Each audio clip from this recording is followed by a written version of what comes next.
Olá, Fernando Figuinha do Cardio Papers. Vamos dar sequência a mais um vídeo da nossa série de 10 dicas sobre várias medicações que a gente pode usar na prática da cardiologia. Então a gente já falou 10 dicas sobre inibidor da ECA, sobre beta-bloqueador, sobre espironolactona, sobre sacubitril/valsartana e hoje a gente vai falar sobre ivabradina. Que droga é essa? Quando que a gente vai indicar ivabradina? Então a primeira dica é: o que é ivabradina? Ivabradina é uma droga que inibe seletivamente a corrente IF do nó sinusal. Então ela atua especificamente no nó sinusal. Ela não tem efeito na condução interatrial, atrioventricular e intraventricular. Então a ação dela é específica no nó sinusal. E não tem efeito também hemodinâmico, não faz a pressão cair. Então isso é extremamente relevante e nos ajuda em várias situações para usar a ivabradina. Qual que é a dose que a gente vai usar para a ivabradina? Geralmente a gente começa com uma dose de 5 mg 2 vezes por dia e depois de 2 semanas, se tolerar bem, não ficar muito bradicárdico, a gente pode considerar passar para 7,5 mg 2 vezes por dia. Segunda dica: quando que a gente vai indicar a ivabradina? A gente indica basicamente em duas situações: num paciente com doença coronariana crônica e num paciente com insuficiência cardíaca com fração de ejeção reduzida. Então, nos dois casos, a gente vai indicar se o paciente já estiver utilizando beta-bloqueador, que é uma droga de primeira linha para os dois casos, para tratamento de insuficiência cardíaca com fração de ejeção reduzida e para o tratamento de insuficiência coronariana crônica. Então, se o paciente estiver usando o beta-bloqueador e continuar com a frequência cardíaca acima de 70, a gente pode considerar associar a ivabradina, lembrando que ela vai atuar no nó sinusal e vai reduzir mais a frequência cardíaca, ou então, em alguns casos, que o paciente não tolera beta-bloqueador, e daí a ivabradina pode entrar como uma opção ao tratamento desse paciente. Então, insuficiência coronariana crônica e insuficiência cardíaca. Terceira dica: ivabradina interfere na pressão arterial? A gente já comentou no começo, a ivabradina não interfere na pressão arterial. E isso é um ponto positivo para ela, já que o paciente que a gente pode considerar utilizar ivabradina é um paciente com insuficiência cardíaca ou insuficiência coronariana crônica.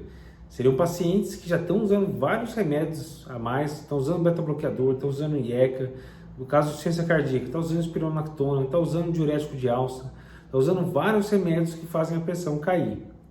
E não é incomum a gente pegar um paciente que a gente tenta progredir a dose e a gente não consegue porque o paciente não tolera. Isso é um sinal de pior prognóstico. Então você não consegue progredir dose de inibidor de ECA, de beta-bloqueador, o paciente volta na consulta sempre com a pressão sistólica de 80, de 90, queixando de tontura. Então você fica limitado. Nesse cenário, a ivabradina pode funcionar bem. Então a gente tem que entrar com cuidado. O paciente que está com a pressão limítrofe, que está com a frequência cardíaca ainda acima de 70, a gente pode considerar usar a ivabradina. Então ela tem um papel importante nesse cenário. Para a insuficiência coronariana é a mesma coisa, o paciente geralmente já está usando beta-bloqueador, já está usando bloqueador de canal de cálcio, várias outras drogas que podem interferir na pressão e ivabradina pode ser também uma opção. Quarta dica: eu posso usar ivabradina para um paciente com fibrilação atrial? FA, é contraindicação para usar ivabradina ou não? E vamos pensar um pouquinho então no mecanismo da ivabradina, que a gente já comentou. Ela vai atuar no nó sinusal, certo? O que acontece na fibrilação atrial? Na fibrilação atrial, a gente tem um estímulo vindo de tudo quanto é canto do átrio.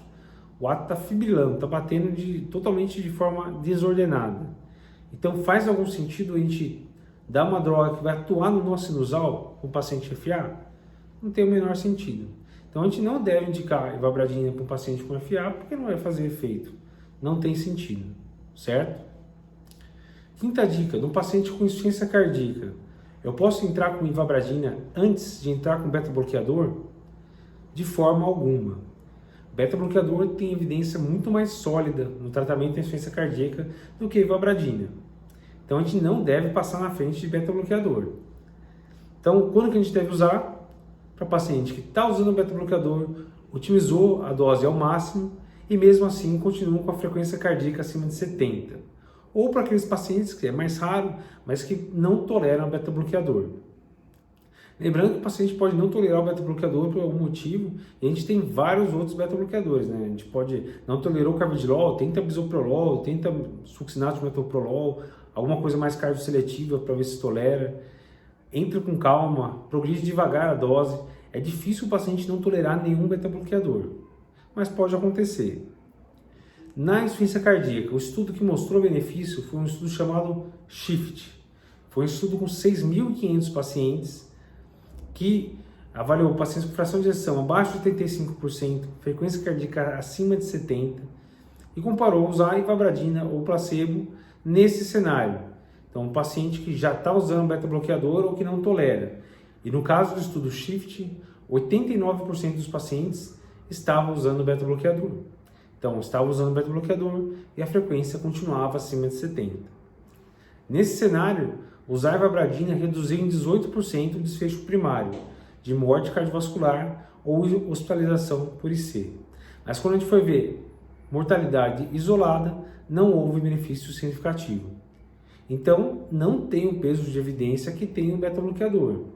A gente não deve nunca entrar com ivabradina antes de entrar com o beta-bloqueador, certo? Ela tem o seu espaço, mas vai ser depois que você tentou ou otimizou a dose de beta-bloqueador. Lembrando das diretrizes de insuficiência cardíaca, tem um fluxograma bem didático na diretriz de insuficiência cardíaca de 2018 brasileira, que é bem semelhante à da diretriz europeia, que fala, então o paciente que chegou com primo diagnóstico de insuficiência cardíaca, você vai entrar com IECA ou BRA, se não tolerar, beta-bloqueador e antagonista de receptor mineralocorticoide, espironolactona. Isso para o paciente com fração de ejeção abaixo de 40%. Trata por 3 a 6 meses e aí reavalia. O paciente continua com a fração de ejeção baixa e continua sintomático, pelo menos classe funcional 2, aí é um paciente que pode se beneficiar de algumas terapias alternativas, adicionais. Então você pode considerar trocar IECA e BRA por sacubitril valsartana, a gente já comentou na semana passada. A gente pode considerar associar a ivabradina, se a frequência estiver acima de 70. Pode considerar associar a dioxina, pode considerar associar hidralazina e nitrato para afrodescendente. Pode considerar ressincronizador se tiver um QRS largo, acima de 150 milissegundos com BRE. Você vai tentar fazer alguma coisa mais para melhorar esse paciente. E aí pode se encaixar a ivabradina, certo? Sexta dica. A ivabradina é a primeira escolha no tratamento da angina, da insuficiência coronariana crônica? Não. Da mesma forma que na insuficiência cardíaca, ela faz parte do tratamento, mas não é droga de primeira linha. O que a gente vai usar de primeira linha? A gente vai usar beta-bloqueador, bloqueador de canal de cálcio, disoperidínico. A gente pode utilizar essas drogas antes de pensar em usar a ivabradina. O estudo que avaliou a ivabradina nesse cenário de insuficiência coronariana foi o estudo Beautiful.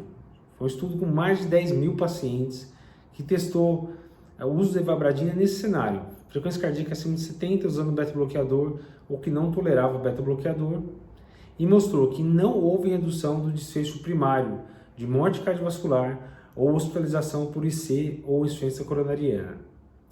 Mas teve um benefício em redução de infarto fatal e não fatal e em redução de revascularização cardíaca na evolução desses pacientes. Então foi um desfecho secundário, não foi um desfecho primário. Então não tem o mesmo peso que as outras drogas, da mesma forma que a insuficiência cardíaca. Então, a gente pode usar? Pode, mas não como primeira linha. Mesma coisa, o paciente que permanece muito taquicárdico, não consegue progredir beta-bloqueador ou não está usando, ivabradina pode ser uma alternativa interessante. Sétima dica, quais são os efeitos colaterais da ivabradina? A ivabradina pode causar bradicardia, pode causar tontura secundária à bradicardia, pode causar cefaleia, que é uma queixa comum com a ivabradina, pode predispor a mais arritmias, mas ela pode predispor a extracístoles ventriculares, a ocorrência de uma nova fibrilação atrial. E um efeito colateral que é bem particular da ivabradina é a ocorrência de fenômenos luminosos, alterações visuais. Na verdade, a ivabradina bloqueia também uma corrente IH, uma corrente retiniana, que vai alterar a resposta da retina à luminosidade. Isso vai causar um fenômeno que a gente chama de fosfenos. É como se no campo visual do paciente tivesse algum ponto que aumentasse a luminosidade. Então, o paciente pode relatar isso e pode ocorrer por um efeito de evabradina na corrente IH retiniana. Então, é um possível efeito colateral que é particular aí da evabradina e a gente precisa conhecer. Oitava dica, contraindicações da evabradina. Quando que a gente não deve indicar evabradina? Então, como a gente comentou várias vezes, a gente não deve indicar evabradina num paciente que tem uma frequência cardíaca abaixo de 70. Se já está com a frequência cardíaca mais baixa, tem esse que só vai piorar. Não vale a pena iniciar. Não tem evidência para usar evabradina no paciente com infarto agudo, ou em choque cardiogênico, ou paciente muito hipotenso. Apesar dela não interferir muito com a pressão, a gente não deve iniciar evabradina no paciente com a pressão sistólica abaixo de 90 naquele momento. A gente não deve utilizar também em gestantes, a gente não tem muita evidência de benefício em gestantes, e obviamente pacientes com bloqueio atrioventricular avançado também não devem utilizar. A gente tem que levar em consideração uma questão importante. Pacientes que estão usando drogas que inibem o citocromo P450 3 a 4 podem aumentar o risco de eventos adversos com evabradina. Então, quais são essas drogas que a gente tem que evitar usar junto com a evabradina? Principalmente os azóis, né? Cetoconazol, itraconazol, os antifúngicos a gente deve evitar. A gente deve evitar usar junto com inibidores de protease, que a gente usa para tratamento antirretroviral, paciente com HIV. A gente deve evitar utilizar um paciente que está usando macrolídeo. Macrolídeo é uma medicação muito prevalente que o pessoal tem usado para tratar um monte de infecção de via aérea superior, via aérea inferior. Tem que tomar cuidado com o uso de macrolídeos. Então, claritromicina, azitromicina, etc. E além desses, tem outras drogas que são inibidoras moderadas aí do citocromo P450 que a gente deve evitar usar associado. E essas drogas são bloqueadores de canal de cálcio não lidoperidínicos. Então, diltiazem e verapamil também bloqueiam, não de forma tão intensa, mas também bloqueiam o citocromo P450 3 a 4 e vai interferir com a evabradina. Então, a gente deve evitar essa associação de verapamil ou diltiazem com evabradina, certo? A gente pode usar beta-bloqueador mais evabradina, mas a gente deve evitar associar verapamil ou diltiazem com evabradina, certo? Nona dica, a gente pode usar evabradina em pacientes com doença de Chagas. Chagas é uma condição complicada, que a gente tem sempre um N pequeno nos grandes estudos, que vão nos mostrar se vale a pena ou não utilizar uma determinada droga nesse cenário. Então, muita coisa que a gente usa para Chagas é extrapolação de evidência de outros estudos com outras etiologias, não só Chagas. Teve um estudo pequeno que foi derivado do estudo SHIFT. Eles pegaram os pacientes que tinham doença de Chagas no estudo SHIFT, tinha lá 6.500 pacientes, e eles conseguiram separar 38 pacientes com Chagas, um N muito pequeno. E eles compararam quem usou evabradina com quem não utilizou. E eles viram que quem usou evabradina reduziu mais a frequência cardíaca, conforme esperado, e melhorou a classe funcional, mas com N muito pequeno. Isso não vai mudar muita coisa, na verdade, a gente vai continuar extrapolando a evidência do estudo maior, o estudo SHIFT, que foi com várias outras etiologias, muito pouco Chagas, mas a gente pode considerar usar em paciente chagásico, tomando os devidos cuidados. Então é um estudo pequeno, mas que reforça que a gente pode pensar em usar a evabradina para paciente chagásico. 10ª e última dica, o paciente internou com insuficiência cardíaca. Será que vale a pena usar evabradina para esse paciente? Uma análise do estudo SHIFT mostrou que 1/6 dos pacientes reinternaram por insuficiência cardíaca. E quem está usando evabradina teve 30% menor risco de reinternação do que quem estava usando placebo.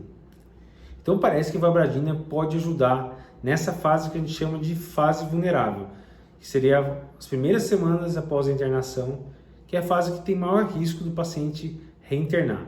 Um paciente que acabou de internar com insuficiência cardíaca e que você liberou para casa. Isso quer dizer que a gente vai usar a evabradina para todos os pacientes que internam com insuficiência cardíaca? Não. Então a gente tem que lembrar que a gente tem que indicar a evabradina para o paciente certo. Então, Paciente que ainda não está usando beta-bloqueador ou ainda não está com a dose otimizada de beta-bloqueador, a gente tem que fazer isso antes de entrar com a vibradina. A gente tem que tomar esse cuidado, a gente não pode passar na frente. Então a vibradina deve ser indicada para o paciente que já está utilizando beta-bloqueador, uma dose otimizada e mantém uma frequência cardíaca acima de 70, ou para aquele paciente que não tolera beta-bloqueador, certo? Daí pode encaixar e daí a gente pode buscar esse benefício aí de redução de 30% de rehospitalização por insuficiência cardíaca, certo? Não é para todo mundo, mas eu acredito sim que vibradina tem um papel importante em alguns casos e pode ajudar.